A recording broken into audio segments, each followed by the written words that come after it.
중국에서 신종 코로나 바이러스 우한 폐렴 세 번째 감염 환자가 나왔고 캐나다에서도 첫 확진자가 발생했습니다. 중국에서는 확진자가 2,000명에 육박하고 사망자는 56명으로 늘었습니다. 중국에서 국내로 입국한 여성이 보건당국에 의심 증상을 3차례나 호소했지만 우한 방문자가 아니라는 이유로 검사조차 받지 못했습니다. 각국은 우한 내 자국민들을 철수시키고 있는데 우리 정부는 대피 장소와 방법 등을 여전히 논의 중입니다. 오늘 새벽 서울 장충동의 한 호텔에서 불이 나 투숙객 600여 명이 긴급 대피했습니다. 동해시의 한 펜션에서는 가스 폭발 사고로 일가족 7명이 숨지거나 크게 다쳤습니다. 민주당은 연휴 직후 현역 의원 하위 20%의 공천 탈락을 통보하고 한국당은 내일 공천 기준을 결정하는 등 여야가 구체적인 공천 작업에 돌입합니다.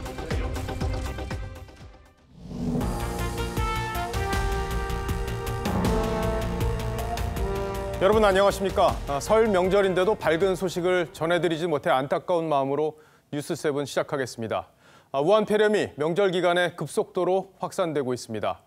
국내에서도 두 번째 확진자가 나온 지 이틀 만에 세 번째 확진자가 또 나왔습니다. 우한에서 거주하다 엿새 전에 직항편으로 귀국한 50대 남성입니다. 문제는 앞선 2명의 확진자와 달리 입국 당시에는 증상이 없어서 공항 검역대를 그냥 통과했다는 겁니다. 귀국한 지 닷새가 지난 어제가 돼서야 보건당국에 증세를 신고했는데 그 사이 여러 사람들을 접촉했다고 해서 보건당국이 비상이 걸렸습니다. 신종 바이러스를 퍼뜨리는 슈퍼 전파자가 되는 게 아니냐는 우려도 커지고 있습니다. 오늘 첫 소식은 정은혜 기자가 보도합니다. 국내 세 번째 신종 코로나 바이러스 감염자는 지난 20일 저녁 인천공항으로 들어왔습니다. 우한에서 거주하다 지인과 함께 잠시 들어온 건데 입국 당시엔 별다른 증세는 없었습니다. 하지만 이틀 뒤인 22일부터 몸살기가 나타났고 어제 기침과 가래 증세가 악화되자 보건당국에 자진 신고한 뒤 격리돼 확진 판정을 받았습니다. 격리 전까지 이틀간 일상생활을 하며 사람들을 접촉해 지역사회 감염 우려가 높아졌습니다. 보건당국은 아직 정확한 밀접 접촉자를 파악하지 못하고 있습니다. 음식점이나 아니면 이런 데여서 저희가 그거는 일일이 한번 CCTV를 봐야 어디까지가 밀접인지를 봐야 돼서 계속 영상을 보면서 판단하고 있다. 이 남성은 현재 국가지정 입원 치료병상인 명지병원에 격리돼 치료를 받고 있으며 상태는 양호한 것으로 알려졌습니다. 격리 전엔 다른 병원과 호텔 등을 다닌 것으로 전해졌습니다. 그 정도 호텔 가서 묵었다는 거예요. 일행이 한 명 데리고 갔어요. 보건당국은 후베이성 방문자가 발열 등 호흡기 증세를 보이면 바로 격리하는 등 검역을 강화하기로 했습니다. TV조선 정은혜입니다. 우한 폐렴은 무서운 속도로 전 세계로 확산되고 있습니다. 중국 내에서는 하루 사이 사망자가 15명이나 늘었고 확진자도 2,000명을 넘어섰습니다. 중국은 내일부터 해외 단체 관광을 금지하는데 이미 때를 놓친 뒷북 대응이라는 비난이 나옵니다. 이어서 송무빈 기자입니다. 중국 국가위생건강위원회는 2,005명의 신종 코로나 바이러스 확진자가 나왔다고 밝혔습니다. 전날보다 700명 넘게 늘어난 수치로 사망자도 15명이 추가돼 56명이 됐습니다. 중국 보건당국은 중대 돌발 공공위생 사건 1급 대응에 나서며 우한시의 의료진과 병원 시설을 추가로 공급하겠다고 밝혔습니다. 对那个技术上的没有任何的难点，只是现在时间特别紧迫，没有充足的采购材料和采购其他的一些设备的一些时间，这给我们的时间是很少。 또 별도의 비공식 최고의사 결정기구인 영도 소조를 만들었습니다. 국내 단체 관광에 이어 내일부터 해외 단체 관광도 금지했습니다. 수도 베이징시는 오늘부터 타 지역을 오가는 모든 버스 운행을 중단했습니다. 해외에서도 중화권 10명을 비롯해 캐나다에서 첫 확진자가 나오는 등 사실상 바이러스는 전 세계로 퍼지고 있습니다. The case is in a male who's in his 50s. He had traveled to Wuhan, China, and come back, and within a day became quite ill. 중국 당국이 HIV 약물을 시험적으로 우한 폐렴에 적용하는 등 특단의 대책을 강구하고 있지만 촉이 아니란 대처로 사태가 커졌다는 비난은 거세지고 있습니다. TV조선 송무빈입니다. 상황이 이렇게 심각해지고 있는데 우리 보건당국이 황당한 대응을 하고 있다는 사실이 확인됐습니다. 사흘 전 중국에서 귀국한 30대 여성이 우한 폐렴 증상을 3차례나 호소했지만 검사조차 받지 못하는 일이 있었다고 합니다. 심지어 2번째 확진자와 간접 접촉했다는 설명을 듣고도 질병관리본부는 상하이에서 왔다는 이유로 검역 대상에서 제외했습니다.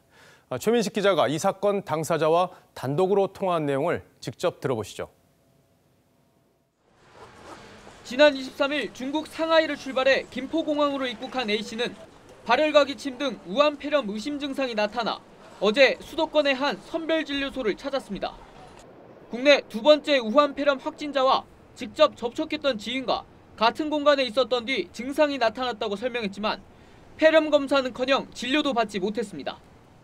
그 의사 선생님 제 얘기 듣고 바로 들어가가지고 마스크에다가 중무장을 하고 오셨는데 근데 자기는 이거 위험하다고 생각하는데 질병본부에서 이건 우한 방문자가 아니라서 검사해줄 수 없다고 하니 A씨와 상담한 의료진이 질병관리본부에 문의한 결과 우한을 직접 방문한 적이 없어 검사 대상이 아니라고 말했다는 겁니다. A씨도 따로 질병관리본부에 전화를 걸어 다시 문의했지만 돌아온 답변은 같았습니다. 여기저기 가서 이게 애원을 해도 지금 검사를 못 받고 있는 상황이니까 이거는 일단은 기준에 해당이 되지 않는 건 맞으세요. 검사 대상은 아니세요. 앞서 A씨는 김포공항 입국심사대에서도 폐렴 초기 증상을 호소하며 해열제를 먹었다고 설명했습니다. 하지만 공항 검역소 측은 정상 체온이라며 A씨를 그냥 보냈습니다. 질병관리본부는 오늘에서야 후베이성뿐 아니라 중국을 방문한 사람이 관련 증상을 보일 경우 격리와 능동감시 등을 통해 관리하겠다고 밝혔습니다. TV조선 최민식입니다. 앞서 보신 대로 정부 대응에는 허점이 적지 않습니다. 2015년 38명의 사망자가 나온 메르스 사태 때는 어땠을까요? 당시 야당 대표였던 문재인 대통령은 청와대가 직접 나서라며 정부 대응을 문제 삼았습니다. 하지만 이번엔 문 대통령은 첫 확진자가 나온 지 엿새 만인 오늘에서야 질병관리본부에 격려 전화를 걸었고 국민을 향해선 과도한 불안을 갖지 말라 이렇게 당부했습니다. 야당은 믿기 어려울 정도로 한계한 메시지다 이렇게 비판했습니다. 황정민 기자가 보도합니다. 중동 호흡기 증후군 메르스 사태가 일었던 지난 2015년 당시 야당이던 새정치민주연합은 청와대가 직접 진두지휘하라고 촉구했습니다. 대통령께서 직접 나서야 국가 자원을 총동원할 수 있습니다. 청와대가 직접 컨트롤 타워 역할을 해야 합니다. 정부의 책임을 부처나 민간에 떠넘기지 말라고 경고했습니다. 당시 박원순 서울시장은 한밤중에 긴급 기자회견을 열어 환자 정보를 공개했습니다. 35분 환자가 병원에서 나와가지고 이틀 동안을 여러 동선에서 많은 사람들과 접촉했다는 사실입니다. 메르스 때 대통령이 컨트롤 타워라고 했던 문재인 대통령은 오늘 질병관리본부장에게 전화를 걸어 격려하고 적극적인 대처를 당부했습니다. 국민들에게는 과도한 불안을 갖지 말아달라고 당부했습니다. 박원순 서울시장은 문재인 정부는 잘하고 있다고 자평했습니다. 과거 중앙정부와는 달리 지금 중앙정부는 훨씬 더 아주 기민하게 그리고 저희들과 아주 협력적으로. 그러면서도 박 시장은 늑장 대응보단 과잉 대응이 낫다면서 우한 폐렴 대응을 메르스 수준으로 강화해야 한다고 주장했습니다. TV조선 황정민입니다. 바이러스의 발원지인 중국 우한은 이미 유령 도시로 변했습니다.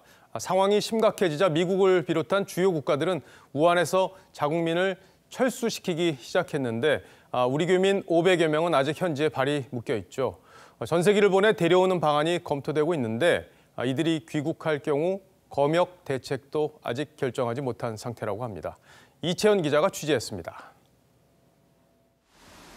우한 시내 차량 운행이 금지되고 도로가 봉쇄되면서 우한에 남아있는 교민 500여 명은 사실상 고립된 상태입니다. 주 우한 총영사관이 전세기로 귀국할 의사를 조사했는데 총 400여 명이 귀국 의사를 밝혔습니다. 전세기를 포함한 전세 버스 포함한 여러 가지 지금 이쪽 철수 방안에 대해서 지금 중국 정부랑 긴밀하게 지금 협의를 하고 있습니다. 다만 어떻게 데리고 나올지 중국 정부와 협의하는 절차가 남아 있어 금방 귀국할 수 있을지 여부는 불투명합니다. 특히 국내로 데려온 뒤 검역 대책도 아직 확정되지 않은 상태입니다. 다른 나라들은 빠르게 움직이고 있습니다. 미국은 모레 전세기를 띄워 우한 내 영사관 직원과 민간인 일부를 대피시킬 계획입니다. 중국 외교부는 이미 필요한 협의를 제공하겠다고 약속했습니다. 홍콩은 중국 본토로의 모든 방문을 금지했고 提升到最高級別嘅緊急 emergency。按住呢個應變嘅計劃，提升到去緊急嘅時候。 프랑스 정부도 우한의 자국민을 인근 후난성의 창사시로 옮기는 방안을 중국과 협의했습니다. TV조선 이채연입니다. 우한 폐렴은 사스나 메르스와 마찬가지로 코로나 바이러스가 돌연 변이를 일으킨 신종 감염병입니다. 사스보다 치사율은 낮지만 메르스보다는 전파력이 높은데 아직은 치료 백신이 없어 걱정이 더 큽니다. 장윤정 기자가 좀 더 자세히 설명하겠습니다. 코로나 바이러스의 변종인 우한 폐렴은 2002년 발병한 사스와는 70%, 2012년 유행한 메르스와는 50%가 유전자 염기 서열이 같습니다. 박쥐가 발원지인 것도 비슷합니다. 전파력은 차이가 있습니다. 우한 폐렴은 한 사람이 최소 1.4명에게서 최대 2.5명에게 전파하는데 이는 메르스보단 높지만 사스보단 낮습니다. 하지만 대규모 전염 가능성을 경계해야 합니다. 그러니까 이번에 의료인의 감염이 발생한 것 자체가 병원 내에서 이제 메르스나 사스처럼 대규모 감염을 일으킬 수 있는 성격을 가지고 있다는 거죠. 우한 폐렴의 치사율은 2% 안팎으로 사스와 메르스보다 낮은 것으로 알려졌지만 바이러스 변이 가능성이 있어 속단은 이릅니다. 신종 감염병이기 때문에 사스나 메르스와 마찬가지로 개발된 백신이나 치료제는 없습니다. 이번 유행 기간 내에 개발이 완료돼서 사용되기는 현실적으로 불가능하다고 봅니다. 대신 이제 기존에 사용되고 있던 항바이러스제들을 환자들의 치료를 적용하면서 효과가 있는지를 확인하는. 중국 일부 병원에서는 에이즈 치료제를 실험적으로 사용하고 있는 것으로 알려졌는데 현재는 마스크를 착용하고 손을 꼼꼼히 씻는 등 개인 위생을 철저히 하는 것 외엔 예방법이 없는 실정입니다. TV조선 장윤정입니다. 앞서 리포트에서도 봤듯이 우한 폐렴의 전파력이 메르스보다 높습니다. 그런데도 우한 방문자가 아니다, 또 증상이 없다, 이런저런 이유로 검역 대상에서 빠진 사례가 나오고 있는데 우리 정부의 대응을 조정린 기자와 자세히 뜯어보겠습니다. 자, 조 기자, 중국의 뒷북 대응이 사태를 키웠다는 비판이 많은데 우리 정부의 초기 대응은 어땠습니까? 첫 번째 환자와 두 번째 환자는 국내 입국 당시 각각 조사 대상 유증상자와 능동감시 대상자로 분류됐었죠. 네. 다행히 이 공항 검역에서 잘 확인이 된 것인데 문제는 세 번째 확진자 같은 경우입니다. 네. 잠복기로 인해 20일 입국 당시엔 아무 증상이 없어서 공항 검역망을 빠져나갔죠. 22일부터 오한 등 몸살기를 느끼고 그리고 25일에 간헐적 기침과 가래 증상이 발생해 보건당국에 신고합니다. 그러니까 첫 증상부터 격리되기까지 나흘간 지역사회에 머문 것이죠. 네. 전문가들 사이에선 우려했던 일이 발생했다는 목소리가 나옵니다. 공항 검역대에서 잠복기 상태거나 환자가 해열제를 먹고 들어와 검역망에서 놓칠 수 있는 경우 이 상황을 가장 우려했는데 그 이유는 잠복기의 감염자가 이 지역사회에 들어올 경우 지하철 등 다중이 모인 장소에서 활동해 2차 감염자를 대량 발생시키는 슈퍼 전파자가 될 수 있기 때문입니다. 네. 그런데 세 번째 확진자는 23, 24일 음식점을 가는 등의 일상생활을 한 것으로 확인이 돼 보건당국은 더 긴장하고 있습니다. 자, 그럼 사실 감염은 됐지만 잠복기인 경우는 증상이 없는데 이럴 경우에는 현장에서 검역으로 구분할 수는 없다는 이야기입니까? 질병관리본부에 물었지만 불가능하다는 답이 돌아왔습니다. 어제까지 기준으로 중국에서 국내로의 입국자 현황은 하루 평균 3만여 명입니다. 우한에서 오는 하루 평균 입국자는 196명으로 확인되는데 정부는 이들을 대상으로 발열 등 의심 증상을 파악하고 있지만 공항 항만 검역만으로는 100% 막는 것은 불가능한 것으로 보입니다. 전문가들은 보이는 현상만 뒤따라가면서 대응하면 실패할 가능성이 있다고도 지적합니다. 보이는 현상만 뒤따라가면 실패한다. 자, 그럼 뭐가 중요하다는 겁니까? 증상이 의심되면 일단은 민간 의료원보다는 보건당국에 스스로 신고하는 게 중요합니다. 2015년 메르스 사태를 상기할 필요도 있겠습니다. 당시 경찰관 가운데 첫 메르스 확진 판정자가 나왔는데 보건당국의 오락가락한 판정 때문에 확진까지 무려 4군데 병원을 전전하며 입원과 퇴원을 반복한 것으로 드러났었죠. 이 과정에서 노출자가 생기면서 2차 감염자가 발생했습니다. 민간 의료원의 선제적 대응이 얼마나 중요한지 보여주는 중요한 선례가 됐죠. 현재 민간 의료원의 준비는 그럼 어떻습니까? 잘 돼 있습니까? 네, 신종 코로나 바이러스 검사법은 현재 질병관리본부와 전국 17개 보건환경연구원에서만 진단검사를 실시하고 있고 민간 의료원에는 검사법이 아직 배포되지 않은 것으로 확인됩니다. 그렇군요. 일반 시민들은 겨울철 감기나 독감 정도로 알고 가까운 의료원을 먼저 찾을 가능성이 높은데 1차적으로 의심해야 할 민간 의료원에서는 이를 확인할 수 있는 방법이 아직 준비돼 있지 않은 겁니다. 네. 질병관리본부는 이에 대해 신종 코로나 바이러스 검사법은 기존에 있던 검사법이 아니라 새롭게 구축해야 하는 것이기 때문에 다소 시간이 소요된다는 입장입니다. 그럼 지금은 일단 민간 의료원이 아닌 보건당국에 직접 신고를 할 수밖에 없는 상황인 거네요. 네, 그렇습니다. 자, 청와대 국민청원에 중국인들의 이 입국 금지해달라는 청원 글이 올라왔는데 20만 명이 또 동참을 했고요. 실현 가능한 일입니까?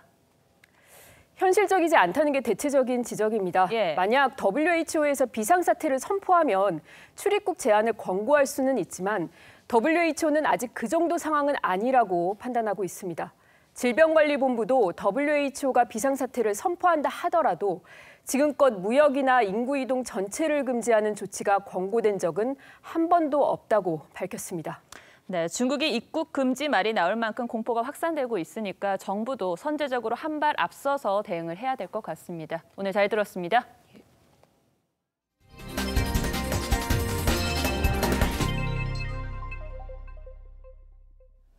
네, 오늘 새벽 서울 장충동의 한 호텔에서 불이 나 투숙객 600여 명이 대피하는 소동이 벌어졌습니다. 일부 투숙객들은 화재 경보를 듣지 못했다면서 항의했습니다. 성민혁 기자가 보도합니다. 호텔 앞 왕복 7차선 대로에 소방차 수십 대가 출동했습니다. 호텔 창문은 곳곳이 깨졌고 유리 파편이 바닥에 널려 있습니다. 투숙객들은 잠옷바람에 여행 가방을 끌고 나옵니다. We are so afraid. We cannot bring anything, only our passport. There are so many smoke.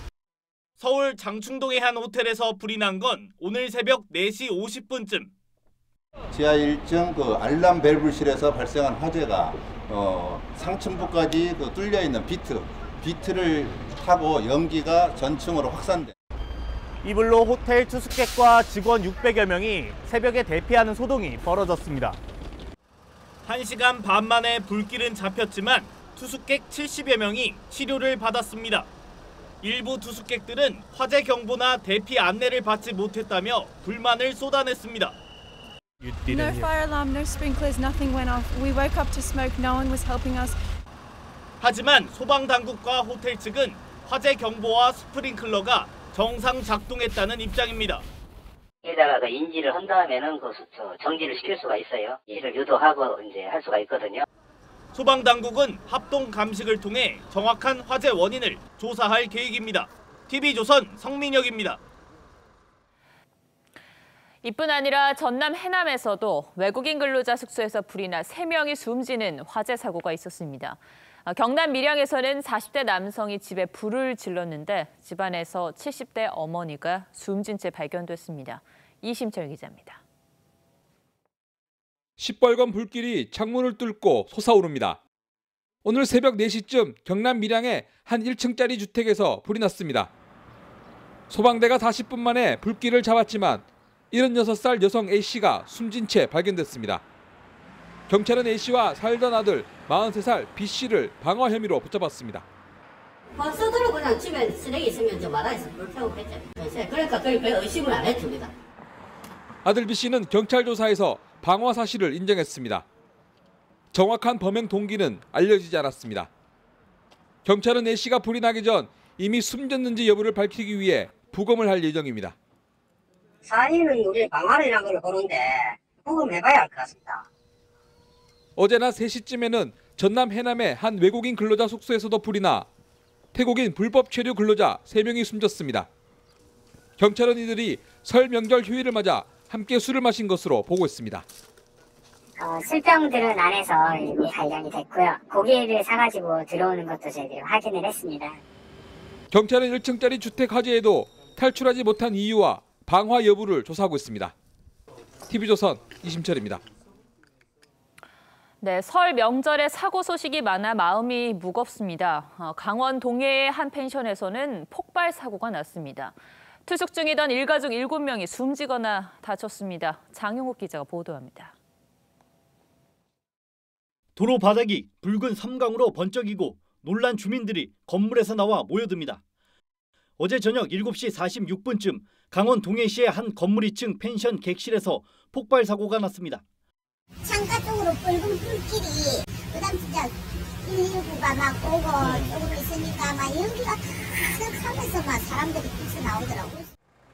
폭발로 난 화재는 20여 분 만에 꺼졌습니다.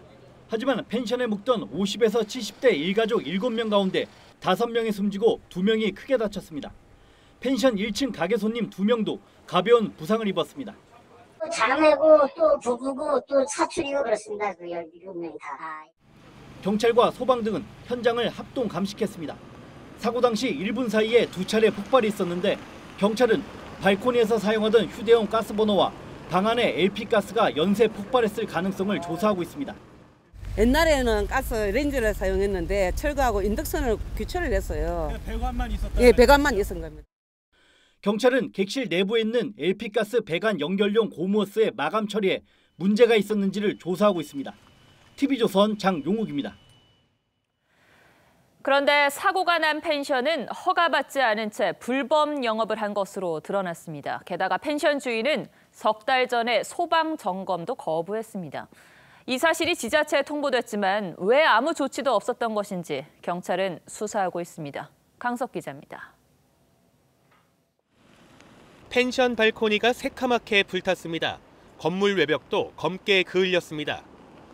폭발 사고가 난 건물 2층은 다세대 주택으로 신고돼 있지만 펜션으로 불법 영업했던 것으로 드러났습니다. 원래 냉동 공장이었는데 지난 2011년 다가구 주택으로 용도가 변경됐습니다. 소방당국은 지난해 11월 4일 화재 안전 특별조사를 했습니다. 하지만 건물주가 세입자 동의를 받지 못했다며 내부 점검을 거부했습니다. 주택으로 돼 있기 때문에 관계인이 기본적으로 거부를 하시면 저희가 조사를 할 수 없는 부분이 있거든요. 건물주는 소방 점검을 거부한 직후 숙박업 등록을 시도했다가 취소한 것으로 알려졌습니다. 소방당국이 지난달 9일 동해시에 해당 사항을 통보했지만 지자체는 행정조치를 미뤄왔습니다. 결과 통보 받은 거고요. 저희가 아직 조치하거나 이런 건 올해부터 저희가 일괄로 조치하려고 하죠. 경찰은 펜션 건물주에 대해 업무상 과실치사상 혐의를 적용했습니다. 경찰은 지자체의 불법 영업 펜션 관리가 부실했는지 여부도 조사할 예정입니다. TV조선 강석입니다. 네, 설 명절 연휴가 끝자락을 향해 가고 있습니다. 이제 일상으로 돌아가기 위한 귀경 행렬로 고속도로는 종일 정체가 이어졌는데 지금 상황은 어떤지 알아보겠습니다. 임서인 기자가 서울 요금소에 나가 있습니다. 임 기자, 정체가 조금 풀렸습니까? 네, 낮에 절정에 달했던 정체는 저녁 6시 이후 조금씩 풀리기 시작했지만 교통량은 여전히 많습니다. 귀경길 정체는 내일 새벽 2, 3시는 돼야 완전히 풀릴 것으로 보입니다. 자세한 교통 상황 고속도로 CCTV 화면으로 알아보겠습니다. 경부고속도로 안성분기점입니다. 서울행 차량들이 아직도 답답한 흐름을 보이고 있습니다. 서해안고속도로 당진-IC입니다. 서울 방향 차들이 가다서다를 반복하고 있습니다. 영동고속도로 덕평-IC입니다. 수도권으로 빠지는 차량들이 제속도를 내지 못하고 있습니다. 오후 7시를 기준으로 서울 요금소까지는 부산에서 출발하면 5시간 10분, 광주에서 4시간 20분, 강릉에서 4시간 20분이 걸릴 것으로 예상됩니다. 한국도로공사는 연휴 마지막 날인 내일은 356만 대가 움직일 것으로 내다봤습니다. 귀경길 정체는 오늘보다 크게 완화돼 평소 주말 수준의 정체를 보일 전망입니다. 내일 고속도로 정체는 오전 9시에서 10시 사이에 시작돼 오후 3시에서 4시 사이 절정에 이를 것으로 보입니다. 오늘 자정까지 고속도로에 진입하는 차량은 통행료가 면제됩니다. 지금까지 서울요금소에서 TV조선 임서인입니다. 네, 다음 뉴스입니다. 울산시장 하명 수사 의혹의 핵심 인물이죠. 송병기 전 울산시 부시장이 2018년 지방선거를 앞두고 한 종교인과 네거티브 선거전을 모의한 정황을 검찰이 포착했습니다. 이번 사건의 핵심 증거가 될 수 있는 송병기 수첩의 증거 능력을 뒷받침할 수 있을 거란 분석이 나옵니다. 백연상 기자가 단독 취재했습니다. 검찰은 지방선거를 보름가량 앞둔 2018년 5월 말 송 전 부시장이 에이스님과 네거티브 선거 전략을 논의한 SNS 대화를 확보한 것으로 전해졌습니다. 송 전 부시장이 에이스님에게 김기현은 환경 파괴, 송철호는 환경 보전 프레임을 만들어달라고 주문한 것이 주요 내용입니다. 김기현 당시 울산시장의 추진 사업인 울주군 산업단지와 아스콘 공장 설치 문제에 대한 것이었습니다. 에이스님이 기자회견을 하겠다고 하자 송 전 부시장은 지역 언론사 기자에게 부탁해주겠다고 화답하는 내용도 포함됐습니다. 에이스님은 한 달 전에 만들어진 불교 환경단체 지부의 상임대표였습니다. 이후 이 이슈는 선거 막판 이슈로 부상했습니다. 검찰은 이 SNS 대화가 수첩의 증거 능력을 뒷받침하는 정황 증거가 될 것으로 보고 있습니다. 에이스님은 송 전 부시장 수첩 속에도 자주 등장하는 인물이기 때문입니다. 제 수첩은 어느 스님과의 대화 등 지극히 개인적인 단상과 소회, 발상, 풍문 등을 적은 일기 형식의 메모장에 불과합니다. 검찰은 송 전 부시장의 수첩이 선거 관련 일지에 가깝다고 판단하고 정황 증거 확보에 주력하고 있습니다. TV조선 백연상입니다. 남편 장성택이 처형당한 뒤 수청설까지 돌았던 김정은 국무위원장의 고모 김경희 전 노동당 비서가 무려 6년 만에 공식 석상의 모습을 드러냈습니다. 갑자기 김경희의 건재를 공개한 북한의 속내가 뭔지 박재훈 기자가 보도합니다. 북한 노동신문은 어제 김정은 국무위원장이 삼지연 극장에서 설 명절 기념 공연을 관람했다고 보도했습니다. 보도된 사진에는 부인 리설주와 동생 김여정 사이에 검은 한복을 입은 김경희 전 노동당 비서가 보입니다. 김 위원장과 불과 2자리 떨어진 위치입니다. 김경희가 공식 석상에 나타난 건 남편 장성택 전 부위원장이 국가전복음모 혐의로 처형당한 지 6년여 만입니다. 만거역적인 장성택을 형령의 이름으로 인민의 이름으로 전열히 단죄 기탄하면서 공화국형법 제60조에 따라 사형에 처하기로 판결하였다. 숙청설까지 돌았던 김경희가 다시 전면에 나선 건 북한이 백두혈통을 강조하며 내부 결속을 다지기 위한 것이란 분석이 나옵니다.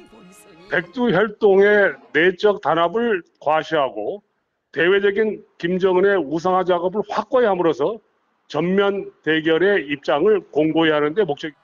이런 가운데 조선중앙TV는 문재인 대통령의 이름을 호칭도 없이 거론하며 비난하는 목소리를 그대로 방송했습니다. 문재인이가 왔을 때 나도 손바닥이 아프게 박수를 쳐주었습니다. 애초에 믿지 않았습니다. TV조선 박재훈입니다. 정치권 소식도 좀 보죠. 여야는 연휴 직후 본격적인 총선 물갈이 작업을 시작합니다. 민주당은 이번 주 화요일 현역 의원 하위 20%에게 사실상 공천 탈락을 개별 통보합니다. 한국당도 내일 회의를 열어서 현역 의원 탈락 기준을 정하는데 대구 경북에서는 70%가 물갈이 대상이 된다고 합니다. 이채림 기자가 자세히 정리해드립니다. 더불어민주당은 모레 하위 20% 의원들에게 평가 결과를 개별 통보합니다. 명단은 비공개로 보안에 각별히 신경을 쓰고 있습니다. 이걸 공개하면은 그분에게 엄청난 부담과 상처를 주고 출전을 시키는 꼴이 아닙니까? 대상자들이 경선에 나설 수는 있지만 공천 심사 때 감점을 받게 되고 경쟁자가 정치 신인이나 청년 여성일 경우 가점을 받게 돼 공천 탈락 가능성이 높습니다. 한국당도 내일 공천관리위원회를 열어 공천 기준을 결정합니다. 대구 경북과 서울 강남의 물갈이 폭을 어느 선에서 결정할지가 관심입니다. 현역 의원 절반 이상이 물갈이 대상인데 TK는 70% 이상이, 서울 강남권도 새로 영입한 인재들에게 자리를 주기 위해 대폭 교체될 거란 전망이 나옵니다. 특히 이번 주에 공천 탈락 대상자를 결정할 내부 여론조사를 실시할 예정이어서 의원들은 촉각을 곤두세우고 있습니다. TV조선 이채림입니다.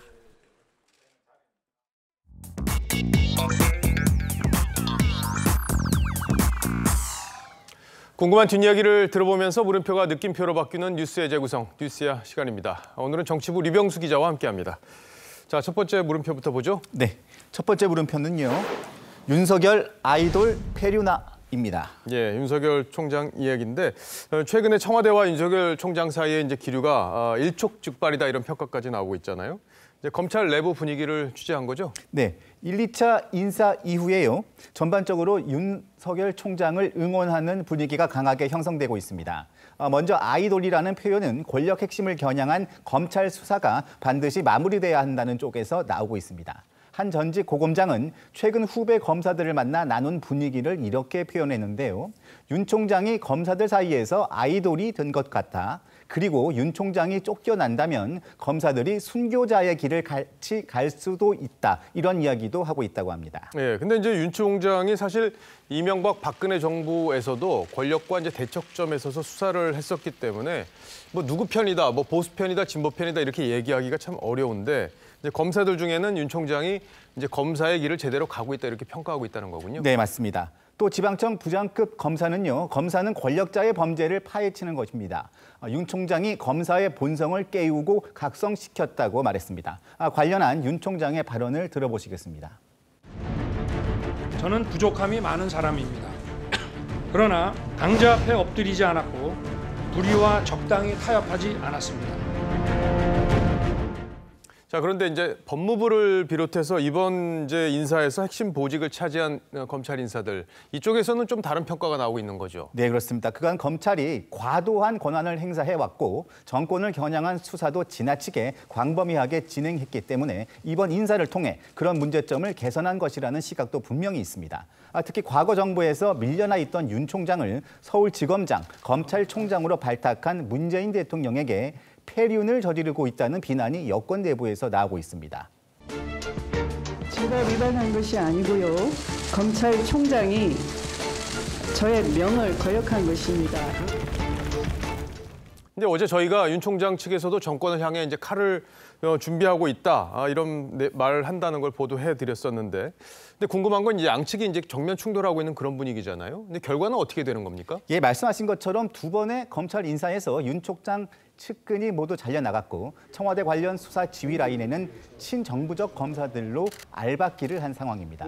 여기에 감찰권까지 가동하면 사실상 윤 총장을 내모는 수순으로 접어들게 됩니다. 정부에선 내몰려고 하겠지만 윤 총장은 임기가 이제 2년으로 정해져 있고 아직 1년 반이 남아있기 때문에 자진해서 물러나지는 않는다 이런 기류잖아요. 네. 그럼 대항할 방법이 있습니까?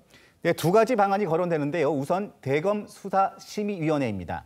외부 전문가를 참여시켜서 사건의 기소 여부를 심의하자는 겁니다. 하지만 심의위원 선정을 두고 갈등이 불가피하고 건건마다 다 거치기에는 윤 총장에게 부담입니다. 그럼 나머지 다른 한 가지 방법은 뭔가요? 네, 최강욱 청와대 비서관의 기소처럼 윤 총장이 직접 담당 수사 검사에게 하나하나 지시를 내리는 것입니다. 먼저 유재수 감찰 무마 사건에 연루된 백원우 전 청와대 민정비서관에 대해서 윤 총장이 직접 기소를 지시할 가능성이 높습니다.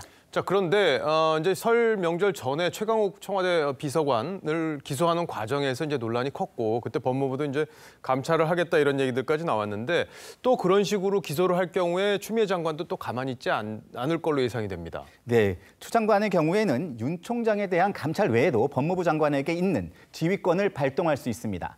다만 개별 사건에 대한 지휘를 할 경우 과거 광정구 교수 사건 때처럼 논란이 될 수 있습니다. 결국에는 얘기를 들어보면 윤 총장 입장에서는 이제 똑 떨어지는 대응 방안이 없는 듯한데 검사들이 얼마나 윤 총장의 의지를 뒷받침할지 여기에 성패가 달려있다 이렇게 봐도 되겠군요. 첫 번째 물음표 정리해 주시죠. 네, 첫 번째 물음표요. 윤석열 아이돌 혹은 폐륜안은요. 외길 수순만 남았다로 하겠습니다. 이미 청와대 법무부와 이렇게 갈등 구조가 정착돼 있는 상황에선 윤 총장이 전공법 이외에 다른 선택을 하기 어려울 걸로 보입니다. 어쨌든 윤 총장에 대한 평가는 좀 엇갈리겠지만 중요한 건 이제 검찰사 그리고 또 역사에서 윤 총장이 어떤 평가를 받느냐 이 부분이 제일 중요하겠죠. 자, 두 번째 물음표로 넘어가 보죠. 네, 두 번째 물음표입니다. 안손 재결합 가치는 200억 원입니다. 200억 원이요? 네. 예, 안철수 전 대표가 명절 연휴 직후에 이제 자신의 거취를 결정하겠다 이렇게 좀 얘기가 나오고 있는데 200억 원, 이 돈이 왜 변수가 되는 건지 좀 궁금합니다. 네, 바른미래당은 현재 국고보조금과 당사 가치 등을 감안하면 200억 원의 자산을 가진 것으로 알려졌습니다. 그래서 그런지 중도보수 통합 참여냐, 바른미래당 복귀냐, 또 신당 창당냐를 두고 고민 중이던 안 전 대표가 일단 바른미래당으로 들어가서 당을 정비해서 총선을 치르는 쪽으로 가닥을 잡은 것으로 파악됐습니다. 200억이 된대요. 총선 때까지. 네, 그렇다면서. 국고보조를 받아서 200억 예. 자산도 있고 그러니까 거기는 몸만 들어가면 되거든요. 예, 아무래도 박지원 의원을 비롯한 호남권의 군소정당 의원들은 안 전 대표에 대한 어떤 기대를 좀 접고 있는 그런 분위기잖아요. 그래서 결국에는 안 전 대표가 바른미래당을 접수하는 쪽으로 이제 가고 있다 이렇게 해석해 볼 수 있을 텐데, 근데 중요한 포인트가 있어요. 손학규 대표가 지금 당을 장악하고 있는 상황이잖아요. 과연 당을 내줄지 이것도 궁금합니다. 네, 먼저 안 전 대표와 손 대표는요 30일이나 31일 회동 가능성이 높습니다. 안 전 의원은 귀국 전으로 의도적으로 손 대표와의 접촉을 피해 왔는데요. 최근 전현직 의원들을 통해서 손 대표와 교감의 폭을 넓히고 있습니다. 그러니까 보수 통합에 합류하지 않으면 돕고 그렇지 않으면 안 도울 수도 있다 뭐 이런 거군요. 네, 손 대표의 생각은 그래서 비상대책위원회 전환을 목표로 하고 있습니다. 특히 손 대표는 바른미래당 김성식 의원이 비대위원장을 맡고 안 전 의원이 총선을 책임지는 방식을 선호하고 있는 것으로 알려졌습니다. 자, 그러면 안 전 대표의 반응은 어떻습니까? 손 대표 퇴진에는 공감하고 있습니다. 특히 현실적으로 200억 원에 달하는 바른미래당 자산 가치도 고려 요소입니다. 다만 옛 국민의당을 탈당해서 민주평화당과 대한신당 등으로 흩어진 호남 의원들과의 관계 설정을 두고 고심 중입니다. 안 전 의원은 우선 28일 바른미래당 소속 의원들과 만나서 구체적인 방향을 논의할 계획입니다. 자, 두 번째 물음표도 정리해 볼까요? 네, 두 번째 물음표 안손 재결합 가치는 200억 원은요. 호남에서 안 뜨면 사면 초과로 하겠습니다. 호남의 주축인 바른미래당을 접수하더라도요. 지지율이 오르지 않으면 총선 이후 안 전 대표의 정치적 영향력이 더 줄어들 수 있다는 평가가 나오기 때문입니다. 그러니까 안 전 대표가 보수 중도 통합 여기는 분명히 선을 그었는데 좀 더 지켜봐야 한다 이런 얘기가 나오는 이유가 바로 저런 배경 때문이겠네요. 자, 잘 들었습니다. 지금까지 류병수 기자였습니다. 다음 뉴스입니다. 요즘 이란에 눈이 내리거나 스페인에 이상한 물거품들이 몰려드는 등 상식에 벗어난 현상들이 자주 나타나고 있습니다. 지구온난화 때문에 생기는 이런 이상기후가 어제 오늘 일은 아니지만 최근 들어서 가속화하고 있어 걱정입니다.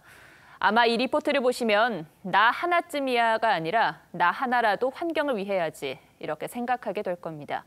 지구의 위기를 몰고 온 이상기후에 오늘의 포커스를 맞췄습니다.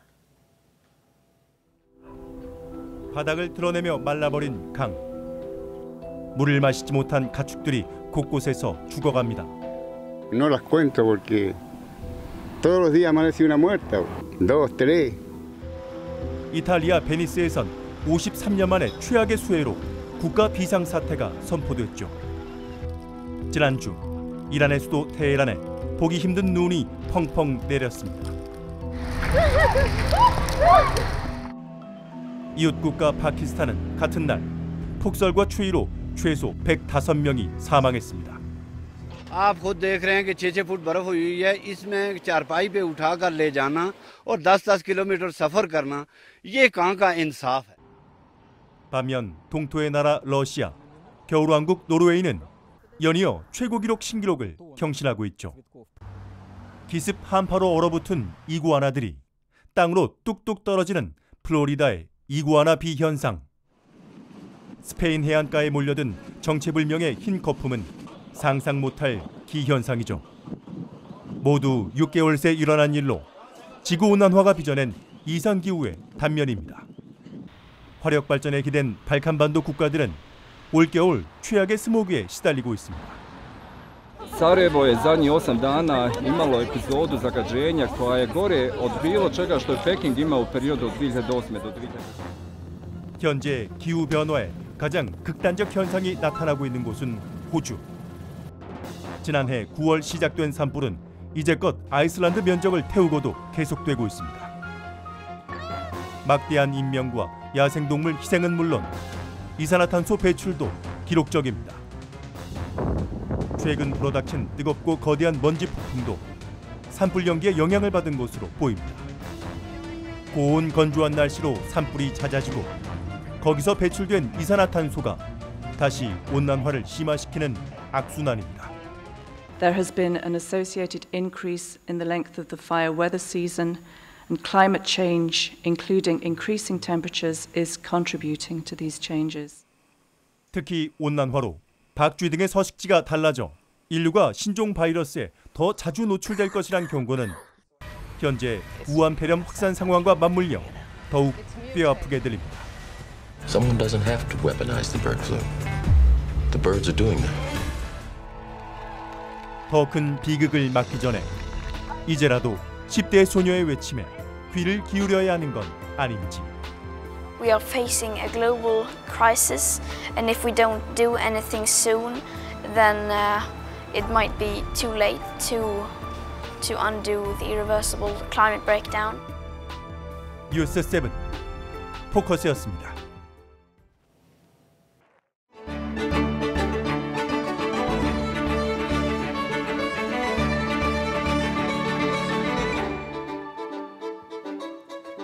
조선 태종은 백성의 억울함을 직접 듣기 위해 대궐 밖에 신문고를 걸어두었습니다.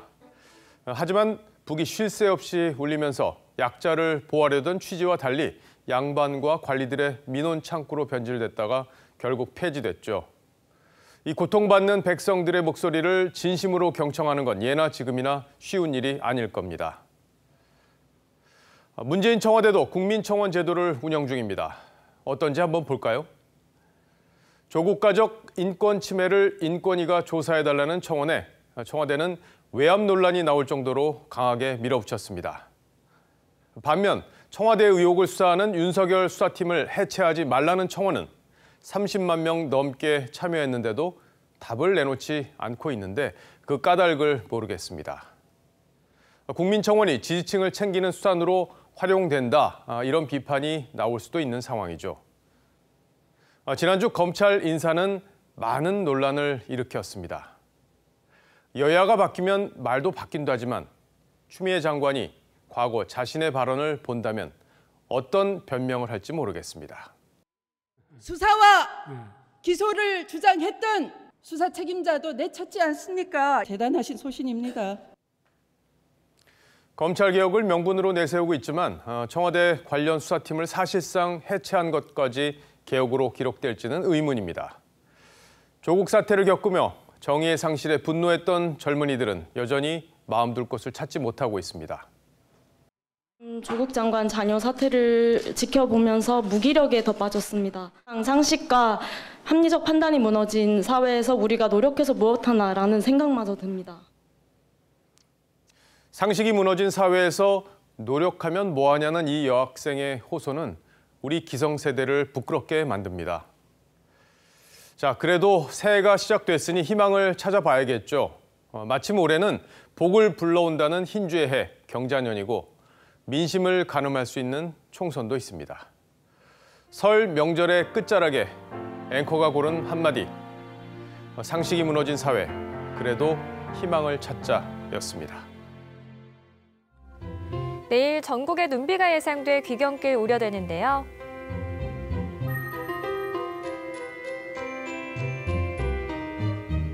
항공편, 배편 모두 미리 확인해 주세요. 뉴스7 여기서 마치겠습니다. 시청해주셔서 고맙습니다.